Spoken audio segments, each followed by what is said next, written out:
Welcome back. સુરતના લિંબાયતમાં ભાજપ અને કોંગ્રેસ આમને સામને આવ્યું.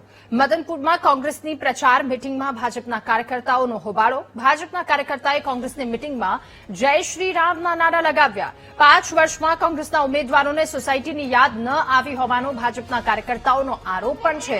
ત્યારે કોંગ્રેસ પાસે સત્તા ન હોવાનો કોંગ્રેસ ઉમેદવારનો વળતો જવાબ છે. આ પ્રચાર દરમિયાન થયેલા હાઈ વોલ્ટેજ ડ્રામાનો એક વિડીયો સોશિયલ મીડિયામાં પણ વાયરલ થયો છે. અમને કઈ પ્રોબ્લેમ નથી. બેન તમે અત્યારે વોટિંગ માંગવા આવ્યા, આ મારી ગલી છે, તમે અહીંયા આવ્યા, તમે ઇલેક્શનનું પેલું મીટિંગ રાખી, પણ તમે 5 વર્ષ ક્યાં હતા? એવું ના હોય બે, એટલે સમાજ સેવક ના હોય માણસ. તમને કોર્પોરેટર બનવું છે આ લોકોને ભાઈ